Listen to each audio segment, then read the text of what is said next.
Is this a joke? The guard's voice, harsh and full of contempt, cut through the quiet morning air. He stood with his arms crossed. A wall of people wore a clean dress uniform, blocking the big entrance to Arlington National Graveyard. His buddy, a man, who was also a young person with an attitude problem, stood next to him and grinned. John Miller was in front of him. At 87, his back was bent, and his hands wear-worn by time, and his face like a rota blueprint of a long, hard existence.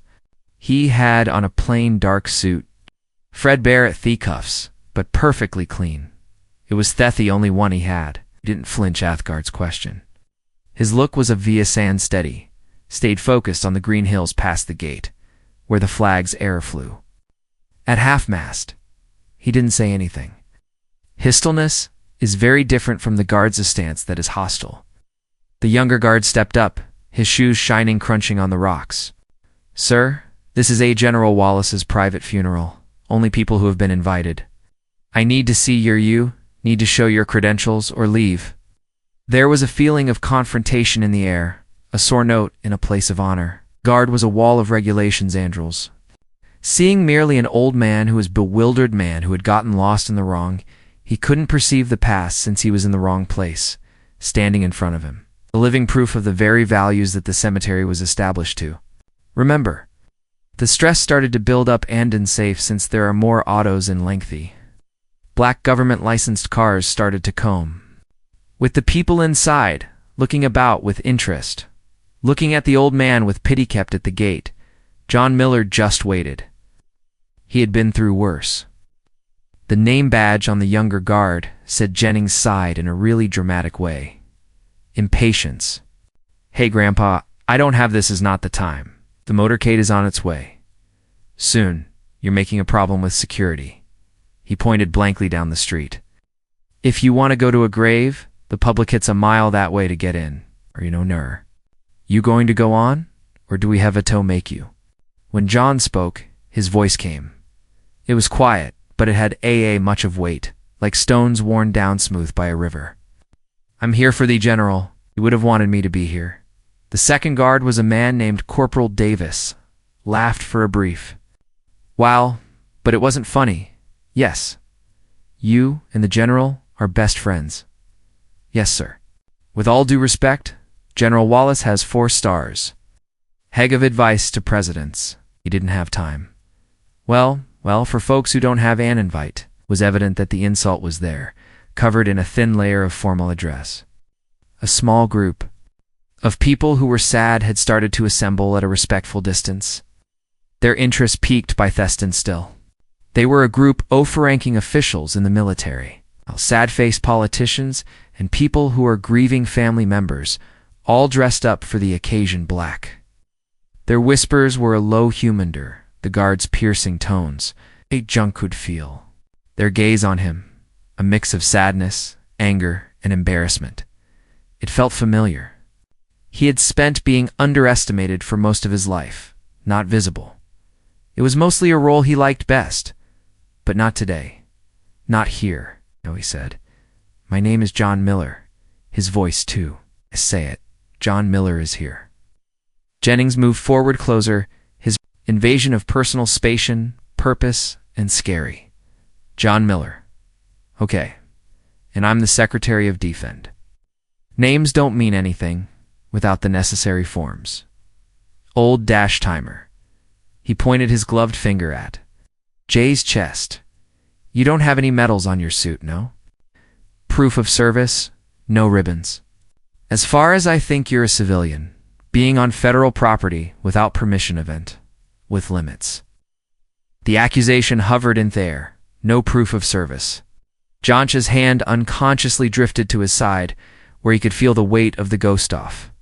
Things that had been thrown away a long time ago, carrying and putting down burdens. He'd proof, but not the kind that could beshend and put on a lapel. His proof was inscribed into his bones, invaded his mind. A junior officer, a sharp second lieutenant with a face that too young for the bars on his shoulders, strolled over from a neighboring security point, drawn by the noise. Checkpoint, enticed by the noise. "What's taking so long, Corporal?" Pointed at the man and said, Sir John won't leave and says he's a friend of General Wallace. No invitation, no proof of identity.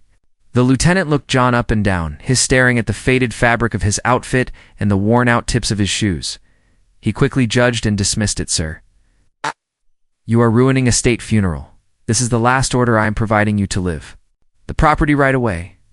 The lieutenant's tone was one he had tried to practice in front of a mirror. Show authority he hadn't yet earned. John's patience, a deep well and huge, was finally starting to run dry. I'm not going, he said. Theaterms that are basic and clear. The lieutenant's face became hard, and you were under arrest for breaking and entering and getting in the way with a military ceremonial. He nodded tooth guards. Take him out. A fife. He resists. Put cuffs on him. As Jennings and Davis put their hands on John's arms, the lieutenant saw something on the old man's collar. It was a little, uninteresting chunk of metal, barely bigger than a dime, fastened to the fabric in a way that wasn't straight. It was distorted, corroded, and looked completely not worth anything. The lieutenant laughed at him, reaching out and flicking it with his finger. What is this intended to be? You a wonderful gift from the Cracker box?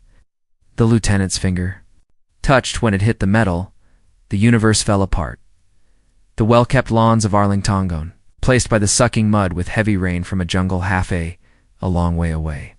The air used to be full of the smell of cut grass was suddenly very strong.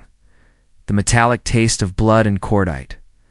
The mourners' quiet sobs turned into screams of men who were hurt.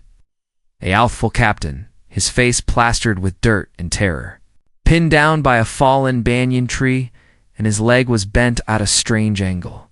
That young Captain David Wallace was? He was trying to give you a piece of jagged metal that was still hot to Aeon John Miller. His hands were full of his own blood shook.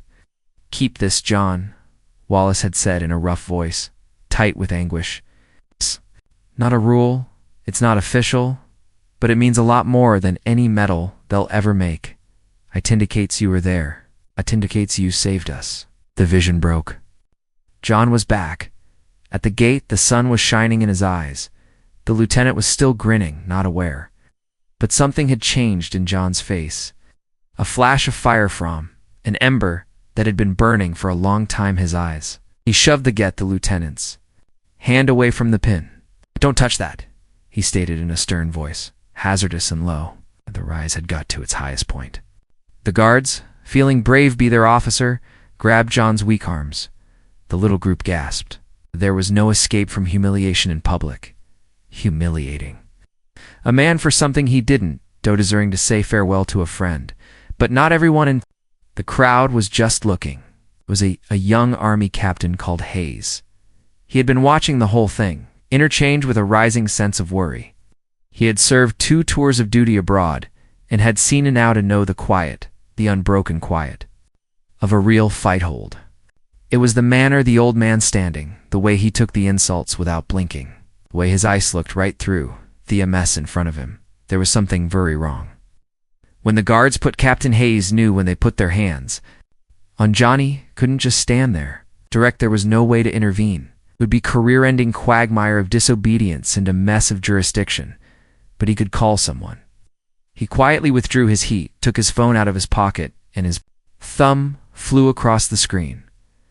Throughout the screen, he had a number. Direct line to a man who had General Wallace's right-hand man for 20, Colonel Markinson, for years. He left from the crowd, turning his back to shield the call. Sir, it's Captain Hayes, he remarked in a quiet voice. Important. The colonel's voice on the other at the end. It was busy and tense. Hayes, what is it? We have 5 minutes until the procession. Is there something wrong with the honor guard? No, sir. It's at the front gate. They're icing event. Security's holding an old man, attempting to get in. You could hear Markinson's sigh. And this needs my attention. Why? Allow security take care of it. They know what to do, sir. He says he knew the general. He gave his name as John Miller. Hayes stopped for a moment, then added the detail that had been bothering got him. Sir, he's wearing a little tarnished pin on his lapel. It's bent. It looks like a piece off shrapnel. There came a loud noise out of nowhere. There was silence on the other end of the line. The kind of stillness that says more than words than any shout. The noise in the background of Thecamin Post, the radio talk, moving papers about. Away. Captain Hayes held his breath. It was when the colonel's voice came back that it was changed totally. The irritation was gone. And in its stead was a raw and bare Hayes's hair stood on end because of the desperation. The hair on the back of my neck stood up. What did you say, Captain? What was his name? Sir Miller. John Miller. The line went silent. Hayes looked up just in time to see the guards start to pull the old man away from the door toward a security van that was waiting. He was too late. Inside a command tent seat 100 yards from the ceremony, Colonel Markinson looked at his phone. Asif. It had shocked him. He hit it hard, put it down on the table, his face pale. And help. A young major looked up in shock. Is everything okay, sir? Get me. Peters, General. Markinson yelled, a low growl in voice. Get him on the phone. Take him off the reviewing stand. I don't care. Do it right now. He started to walk around like a tiger in a cage, inside the tent. He ran his fingers through his hair and thought. Running. Mr. John Miller. After all of these, General Wallace had spent the last few years of his life, last 10 years of his life looking for him to say thank you one last time. He had. Gave clear instructions in his last letter. Markinson now had a letter in his desk. If a guy named John Miller. It said, if he ever comes looking for me, give him anything he wants. He deserves it. A debt that this country can never pay back. The major was back with a radio handset. Sir, I have General Peters. Markinson grabbed the radio. General. Markinson here. We have a code. At the front gate, there is a shepherd. I say again. Code Shepherd is active, said the radio. Crackled. The voice of the highest ranking officer on active duty in a 4-star general named attendance. Michael Peters came through, but he was stripped of full ceremonial. Colonel, please say that again. Shepherd, that's not going to happen. It's him. Sir. The description fits. The pin. The name is John Miller, and security is in the process of taking him into custody. The answer came right away and was very slow. Stop everything. Stop the procession. I'm coming. At the gate again the young lieutenant was enjoying his win. He had put things back in order. He had got rid of the problem. He put his weight on the stone pillar, looking smug as he watched. Look on his face as his soldiers pushed the old-timer. He made the choice to provide one last. A strike that hurt the old man's pride. He moved over to John, who was standing between the two guards, his shoulders drooped. Not in defeat, but in a deep, tired sadness. The lieutenant got right in his face, his voice pouring with arrogance. Last opportunity, old man. You can leave here with your pride. What's left of it. Or you can. The rest of General Wallace's funeral in a holding cell. We'll charge you, and I will personally suggest a mental evaluation for a man your age. You're a threat to yourself and a public embarrassment. Yourself and the public. He smirked. His words were the last twist of the knife. Do you wish to pay your respects? You can do it from behind bars while you try to recall your name. This was his last mistake, which was too much. An act of pride that sealed his destiny. He had pushed a man of honor past the point of humiliation, and in doing so had crossed a line that there was no going back. It started out as a rumbling, a tremor that could be felt more than heard. It was a sound that could be felt in the chest, but not heard with the ears. Sound completely out of place in the quiet. Respect for Arlington, every head turned, even the lieutenants. There was a motorcade going up the hill. 3 black Chevrolet Suburbans, there. Windows that are darkened reflect the morning. The sun was like obsidian mirrors. They weren't moving at a modest, dignified speed of the funeral procession. They were going with the speed and terrifying aim of a quick response squad. They screamed too. Stopped only a few steps from the gate there. Tires throwing gravel. The lieutenant, when his guards stopped moving, their hands still on John Miller. Doors swung open with military precision. Out stepped not military police, but 6 men in perfectly clean army dress blues. They were sergeants, major colonels, and men whose their chests were heavy with so many ribbons and metals that made a soft clinking sound when they touched. Colonel Markinson was watching every step. The first one out. His face was a mask of cold rage. Then the back door of the lead vehicle's door opened, and General stepped out. Michael Peters. He was a tall, scary guy. Man with 4 shiny silver stars on each of his shoulders. The air itself appeared to go quiet and heavy. The wind and the roar of the cemetery. In the trees, the traffic far away, and the crowd was quiet, and all of it stopped. All that was left was the sight of this 4-star general, his presence sucking all the air's oxygen. The lieutenant felt a chilly fear flood over him. He and his men automatically jerked to attention, their hands sliding away from John Miller like he were instantly radioactive. General Peters didn't hold back when it came to the lieutenant or his guards. A quick look. His eyes, the color of storm clouds, looked over the situation until they found what they were. They found the stooped figure of John Miller. John Miller's figure. The general's. The whole way they acted changed. The authoritative aura faded away and was replaced by a look of something else totally deep, even religious reverence. He started to stroll in his shined boots, making a slow, steady beat on the. He strolled past the scared lieutenant and the shocked guards on the pavement. Lieutenant, through the shocked guards. Past everyone, his route leading to one man and only one man. He stopped. Exactly 3 feet in front of John Miller. General Peters drew in the dead hush. Himself up to his maximum height, with his back. He stood up straight and raised his right hand to his forehead, not in a casual way. Gesture, but in the most direct. A perfectly done salutation the lieutenant had ever seen. It was a sign of the highest regard, a gesture of difference between a 4-star general and a civilian in a worn-out suit. His voice, a command voice that had talked to armies and gave presidents advice, boomed throughout the lawns, clear and Mr. Miller, loud and clear for all to hear. It is an honor, sir. The lieutenant. So confused, he finally located his voice stammering. General, sir, I. Sorry for the trouble. This chap. He was making a scene. He didn't have any permission to be here. General. Peter's head snapped toward the lieutenant.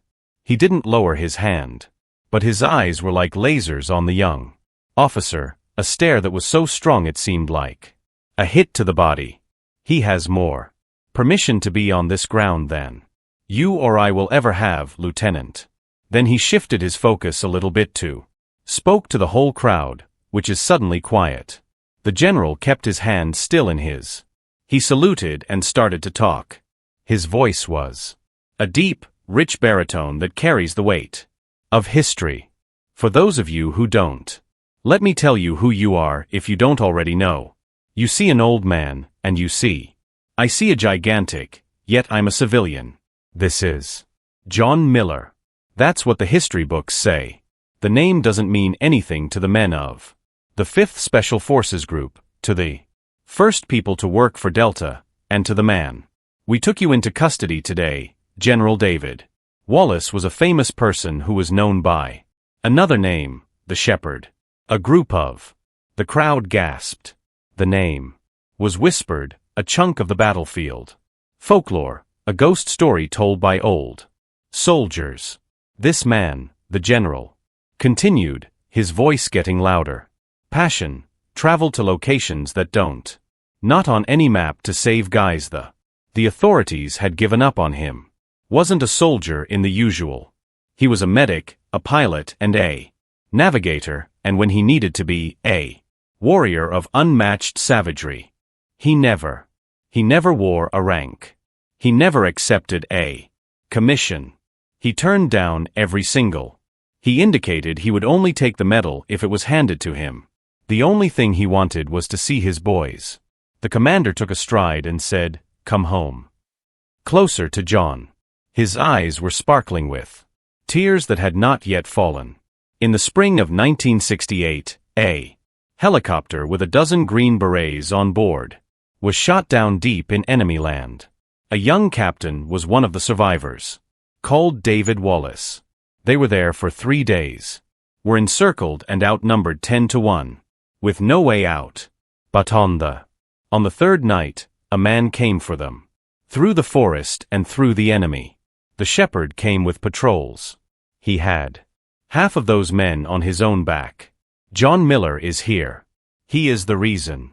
David Wallace lived to be the great. The man we commemorate today. Finally, the general. He lowered his salutation, but his eyes never left John's and gently gestured to the, "Hey, you have a tarnished pin on your lapel. Look at this bit of metal. This little thing. You thought was trash," he said, his voice now a deep growl aimed at the. "This is a piece of shrapnel, Lieutenant. From a mortar shell that hit the ground 3 feet away. From Captain Wallace." John Miller threw himself on top of Wallace, taking the blast that would have killed him. David Wallace made that bit of shrapnel into a pin and dubbed it the Medal of Shepherds. It's the only one ever made. It is the greatest honor a guy like him could ever give. The vindication was complete and total. People in the throng were no longer looking at him with sympathy, but with awe. The men in, from privates to colonels, there were people there. Slowly, one by one, started to raise their own hands in salute to the humble old man. The lieutenant's face had. He looked like he had lost all of his color, even though he might be sick in some way. And his guards had not merely done they didn't just make a mistake, they did something wrong. At last, General Peters gave his full concentration on the lieutenant and the 2 guards. His voice got lower to a calm, deadly register that was strangely scarier than his parade ground. "Boom. You asked him for his invitation," the commander remarked, his words exact and to the point. "Let me be clear. There is not a single monument on that hill that is his invitation.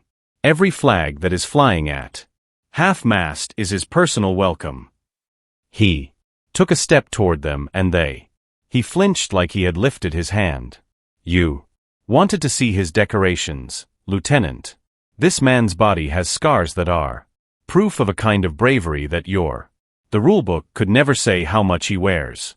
His bravery in his heart, not on his. Your job is to keep things safe, but your sidearm isn't your most important tool.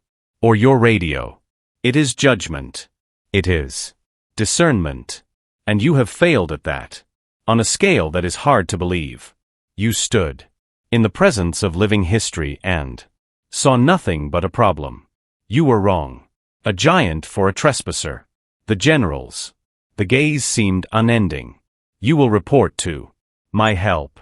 You will tell him your names and your units, and you will be in my office near the Pentagon at 06000 tomorrow morning for a talk about what does respect really mean.